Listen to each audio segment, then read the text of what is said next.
Isaac Vernor adjusted the thick strap of his backpack and squinted up at the towering spires of the Interstellar Cross Species Academy.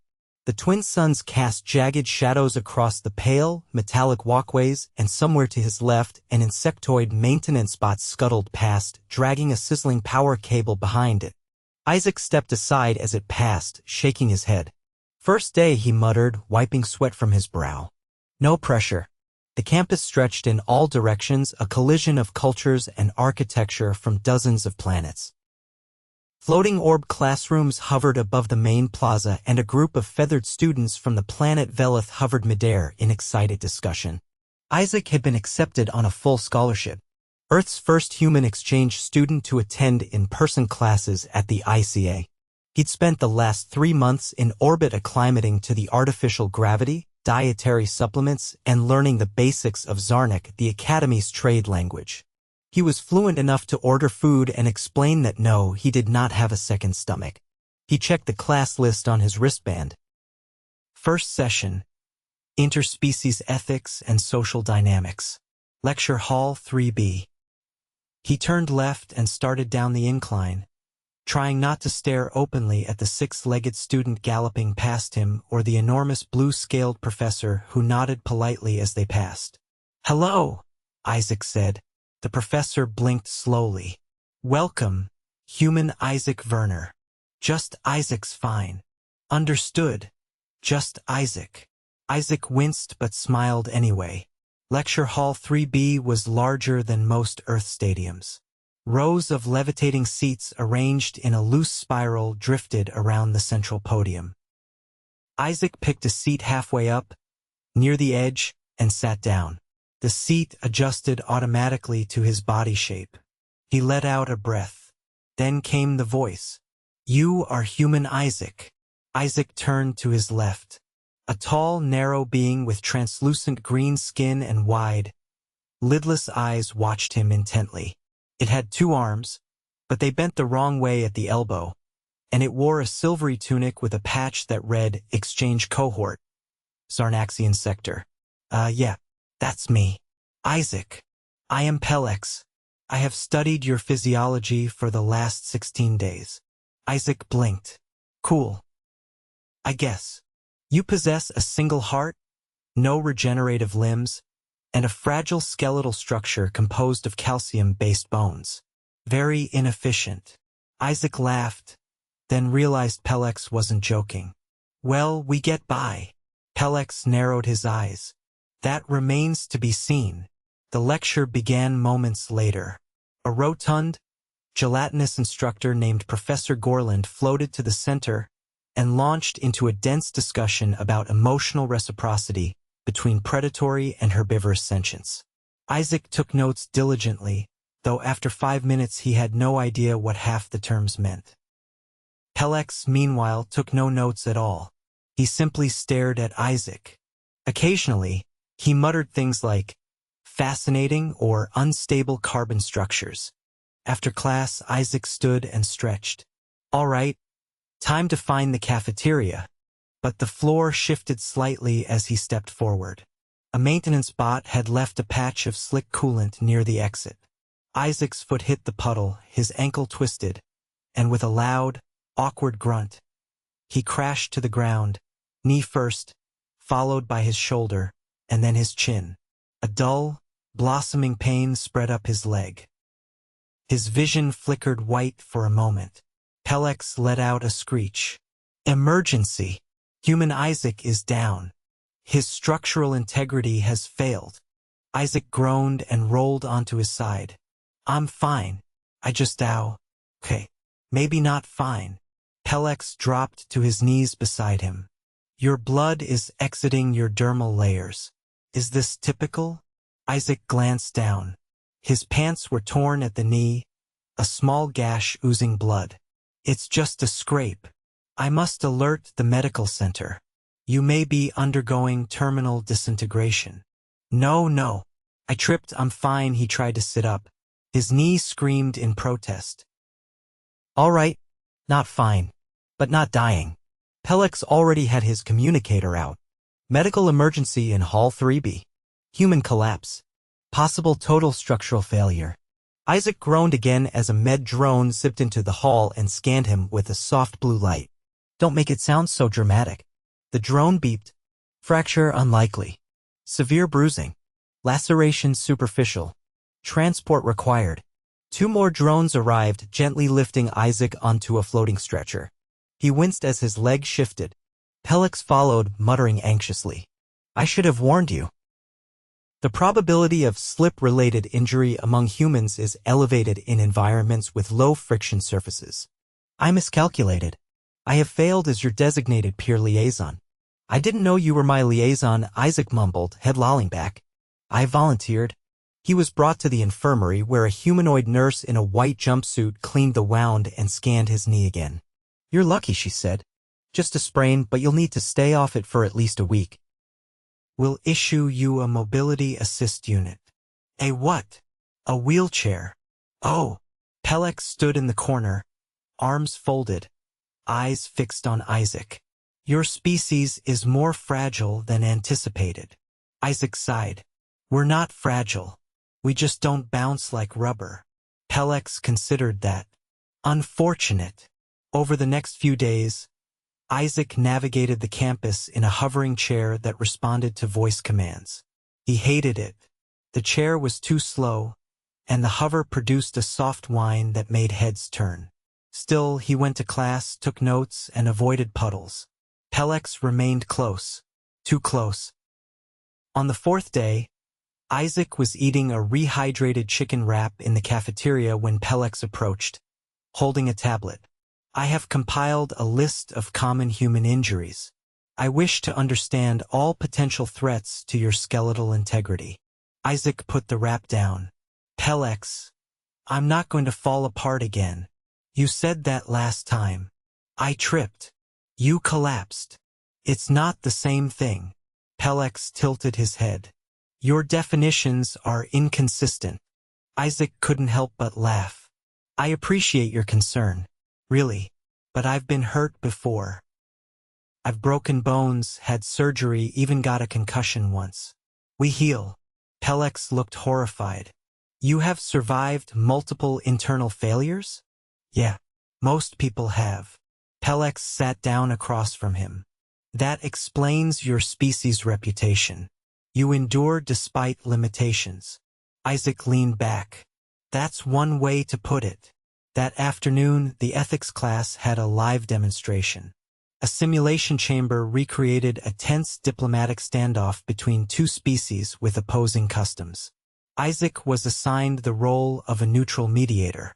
Pellex was one of the delegates. The simulation began. The holographic room flickered into the shape of a ceremonial chamber with flickering torches and a central negotiation table. Isaac spoke calmly, addressing each side in turn. He listened, nodded, asked questions. He was doing well until the floor trembled slightly from the simulation's environmental feedback system. His chair jolted backward. Instinctively, he stood to stabilize himself and put weight on his bad leg. Pain shot up his side. He collapsed again, hard, this time hitting his elbow and head. The simulation froze immediately. Pellex screamed. Again. Human Isaac has suffered another collapse. This simulation is unsafe. Shut it down. Isaac groaned from the floor. I tripped again. Professor Gorland's voice echoed through the chamber. All simulations are paused. Medical protocol engaged. Isaac turned his head. I'm fine, I swear. Just give me a second. Pellex was already kneeling beside him. You must stop collapsing. Your species cannot withstand this frequency of impact. Isaac chuckled weakly. Believe me, I'm trying. The nurse confirmed no new injuries, just a strain from overuse. Isaac was scolded for trying to bear weight too soon. He was given a reinforced brace and a longer healing timeline. Pellex arranged for an escort to all future classes. Is this really necessary? Isaac asked as a small hover drone followed him through the halls. Yes, Pellex said. Because you are, by your own words, not fragile, but your body disagrees.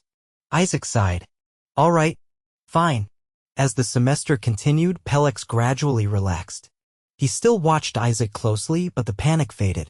He began asking more questions, curious ones, not fearful. How can you experience pain and still function? We kind of have to. Otherwise, we'd never get anything done. Your bones do not self-repair rapidly. Why risk them? Well, because we want to do things that matter.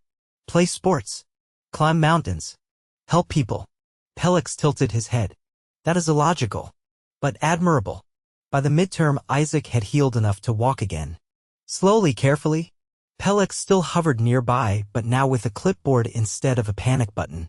One afternoon, they sat under an artificial tree near the campus gardens. Pellex was sketching something on his tablet. What's that? Isaac asked. A proposal.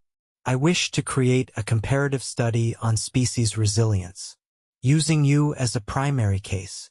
Me? You are a subject of great interest. Your collapses have been well documented. Isaac laughed. Glad to help, I guess. Pellex looked up. I've learned something unexpected, Isaac.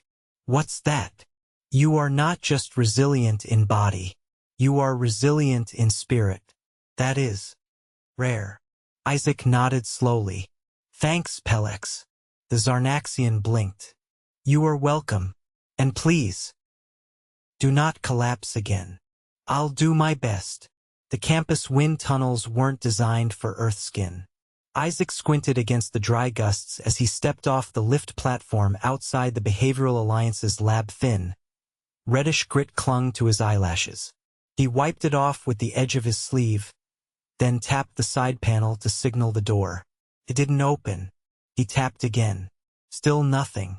Behind him, the wind picked up with a high-pitched whine. Something clattered down the corridor. Probably another discarded nutrient pod wrapper. He turned around just in time to catch Pellex pacing toward him with a rather large container strapped to his back. The container emitted a faint, burbling sound. You're late, Isaac said, shivering slightly. I am not, Pellex replied. You are simply early by 4 minutes. I was hoping to get inside before I lost the top layer of my skin. That would be unfortunate, Pellex agreed, though it would present an opportunity to observe dermal regeneration in real time. Isaac pressed the panel again. This time, the door finally slid open.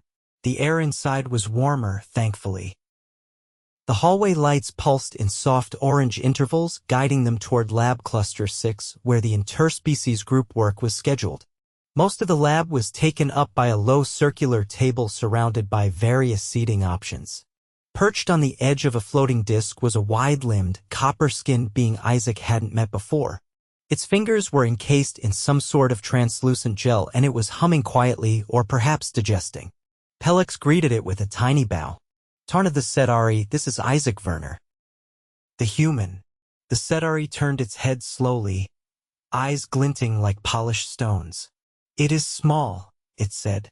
Isaac gave a half-wave. I'm standing right here. Yes, said Tarn. It is baffling. They were soon joined by a fourth group member, who arrived in a motorized exosuit tailored to her jellyfish-like structure. She introduced herself as Kwel, and emitted a mild citrus scent every time she agreed with something. Pellex explained this was a sign of positive regard. Their assignment: develop a conflict mediation model adaptable to species with incompatible emotional expressions.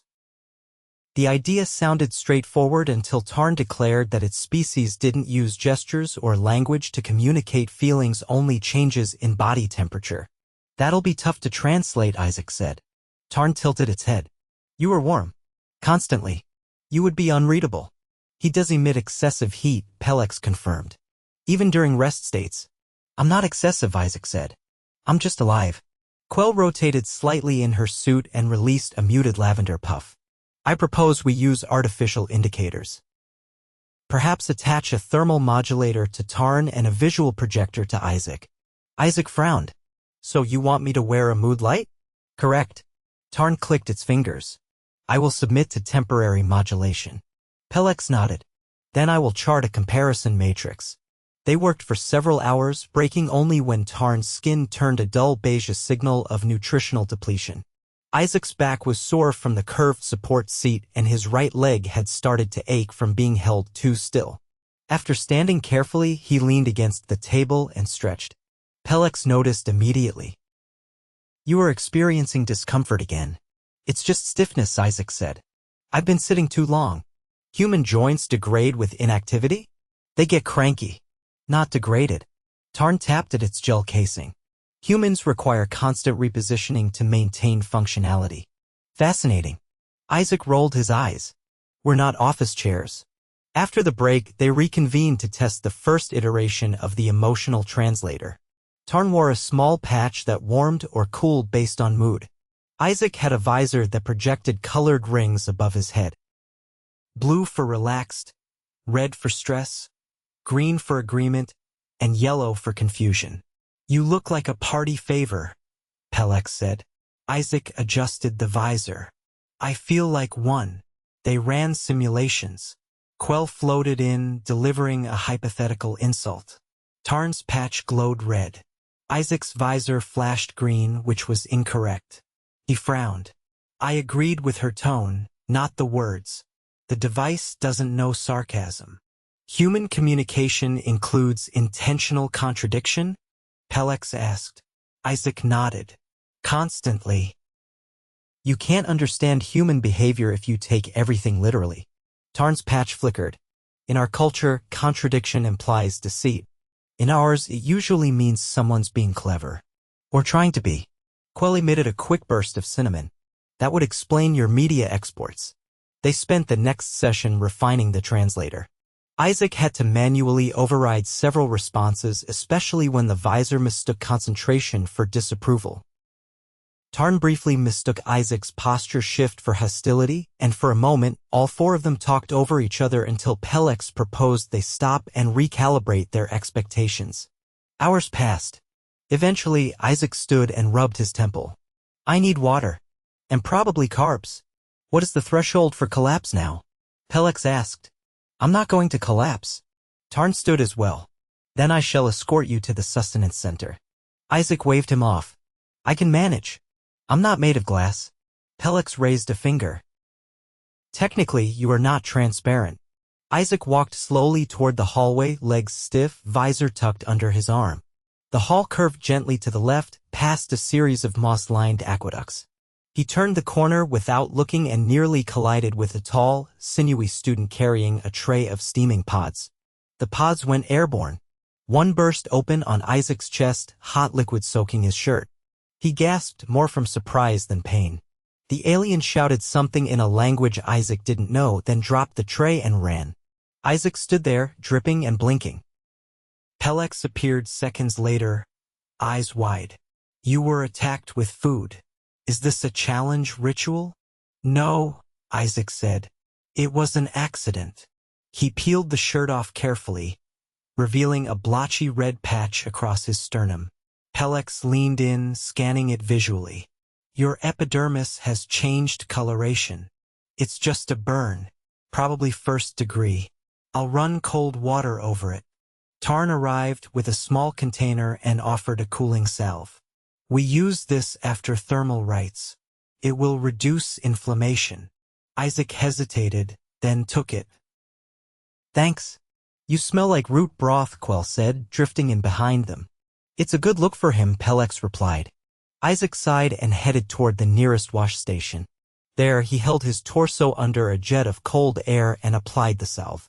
The burn stung but wasn't serious. Still, he moved gingerly as he changed into a spare shirt from his pack. When he returned, Tarn was adjusting the temperature on his mood patch. It flared briefly to orange, then settled on blue. Pellex approached with a small device. "I've made a new addition to the translator. It now detects surface injuries and adjusts the emotional output accordingly. So if I get hurt, it tells people I'm cranky?" "Correct." Isaac laughed. "That's actually not bad." Tarn folded its arms. "You remain functional. I am impressed." "Thanks. I don't go down easy." "You fall frequently, though," Kwel noted. "Yeah, but I get up." Pellex tapped his tablet. "That resilience may be your defining trait." Isaac looked around at the trio. Tarn's skin shimmered faintly. Kwel hummed in the upper register. Pellex stood very still, which Isaac had learned meant he was thinking. For a group project, it was going surprisingly well. He sat back down and adjusted the visor. All right, let's see if this thing can decode sarcasm now. Tarn leaned forward. Insult me again, please. Isaac grinned. With pleasure. The group sat in a semicircle around the low table in the sensory integration lab, where the lighting adjusted imperceptibly every few minutes to prevent neural fatigue. A small fountain in the corner made a gentle trickling noise that Tarn insisted helped balance the thermic aura. Isaac wasn't sure what that meant, but it did help him stay awake. Pellex tapped a thin stylus against his datapad, eyes darting between the interface and Isaac's left arm. The translator should now recognize tonal irony based on microtension in your shoulder and neck. That's oddly specific, Isaac said, rotating his arm. You sure it's not just from carrying that backpack all morning? Kwel hovered lower, her exosuit making a soft clicking noise as it adjusted its height. Human musculature emits unintentional signals. That may compromise the results. It probably will, Isaac said. We're not built for subtlety. If we're mad, we yell. If we're tired, we fall asleep on the floor. Tarn leaned forward, his fingers gently tapping the edge of the table. I have observed your kind consuming stimulants in the middle of rest cycles. You willingly alter your state. Isaac nodded. That's coffee. It's a cultural necessity. Pellex looked up. You voluntarily disrupt your sleep-wake cycle to remain alert? Pretty much. The taste grows on you, kind of like failure. Kwel released a short puff of bitter-scented vapor. That explains your reaction times during the last simulation. Isaac grinned. I was just thinking slowly. Strategically. You walked into a stationary door, Tarn said flatly. Strategically. Your emotional state indicated embarrassment, Pellex added, adjusting the translator's settings again. I've reclassified that reaction under internal dissonance. Isaac sighed. That's fair. The project was nearly complete.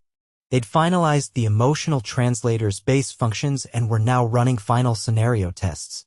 Isaac was careful with his movements, especially since his leg had only recently stopped aching.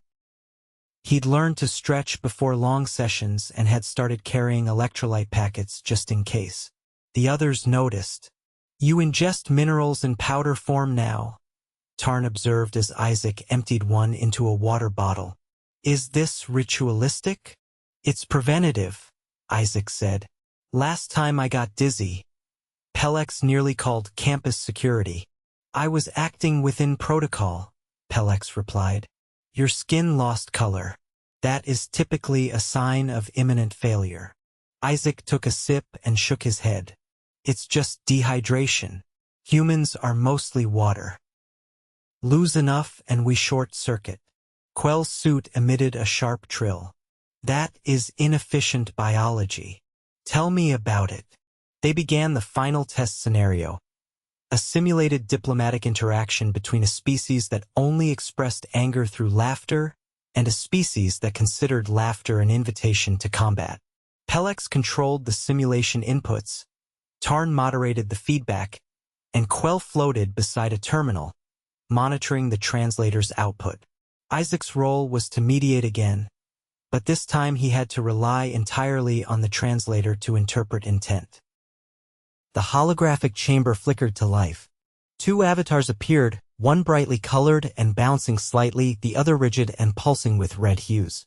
As they began their exchange, the translator kicked in, projecting a soft blue ring above Isaac's head and a yellow one over the angry laugher. Isaac took a step forward and raised a hand. All right, let's take it one thought at a time. The red-hued avatar pulsed faster. The translator interpreted. They believe you are mocking them. Isaac turned to Pellex. Is it picking up something from me? You leaned your head precisely 7 degrees, Pellex said. That's consistent with sarcasm in your species. Oh, come on. I just craned my neck. Your anatomy betrays you. Kwel emitted a low chime. The translator may require a threshold buffer for species with disproportionate expressive variance. Meaning we need to let humans be twitchy without thinking they're being rude? Isaac asked. Yes, Kwel replied. Twitchy. The simulation paused as they adjusted the parameters. Isaac took the opportunity to stretch his back and flex his hands, which had started tingling. Are you experiencing circulatory disruption again? Pellex asked. I've just been sitting too long. Happens when blood pools in the limbs. You are prone to pooling. Not as flattering as you think it sounds. Tarn glanced up. Your tolerance for discomfort remains unsettling. It's not tolerance. It's necessity. Kwel's suit released a soft note that Isaac had come to associate with agreement. Your species prioritizes functionality over comfort. Most of the time. We do have couches, though. The simulation resumed. With the new buffer settings, the translator performed better. The avatars completed their exchange without anyone declaring war, and Isaac responded appropriately to each cue. At the end, the avatars faded, and a soft chime indicated success. That's the cleanest run yet, Isaac said, lowering the visor. No offense, Miss Reed. No accidental threats. Pellex nodded. The translator has reached adaptive stability. I will submit the final report tonight. Tarn pressed 2 fingers to his temple. Then our collaboration concludes. Isaac blinked. That's it? Kwel drifted forward. The assignment is complete. A strange quiet settled over the group. For several weeks, they'd met nearly every day. Now, the project was over and the scheduled meetings were finished. Isaac scratched behind his ear. So, we're just done. Pellex tilted his head. Yes, that is the structure of academic grouping. I know. I guess I got used to seeing you 3. Tarn's skin took on a faint iridescence. You are not displeasing. Thanks. That's the nicest thing you've ever said to me. I have not yet said all available things. Isaac chuckled. Well, maybe say some of them later. You know, outside of class. Kwel released a soft citrus note. You wish to continue interaction? Yeah. We could get food or something. I'll try not to get injured this time. Pellex closed his tablet. I will require 42 minutes to complete my data log. After that, I would be available. Tarn gave a brief nod. I will attend. I remain unconvinced that your food is not a survival hazard. Kwel's suit emitted a curious sequence of tones. I will observe. Isaac smiled, then winced slightly as he stood too fast. Okay, definitely eating first, walking second. Pellex moved beside him. Do you require assistance? Nope. This time I'm upright on purpose. As they walked out together, the lights in the lab dimmed automatically behind them. Isaac's steps were careful but steady. The translator device bounced lightly against his hip, deactivated now. He wasn't sure if they'd ever use it again. Probably not. But the real translation had happened somewhere else between a sprained leg, a spilled meal, and a dozen misunderstandings that somehow turned into understanding. Pellex blinked twice. Isaac. Yeah? You remain structurally unpredictable. But I no longer consider that a liability. Isaac grinned. High praise. No. Accurate observation. Still taking it as a compliment. They reached the corridor junction and paused. Kwel gestured toward the upper promenade. There is a vendor that serves nutrient spheres with variable texture. It is often considered entertaining. Isaac nodded. Lead the way. They disappeared into the flow of students, a human surrounded by 3 very different beings, none of whom had quite figured each other out and maybe didn't need to. The translator was off, but no one seemed to mind. No one collapsed. No one panicked. And for once, Isaac didn't trip.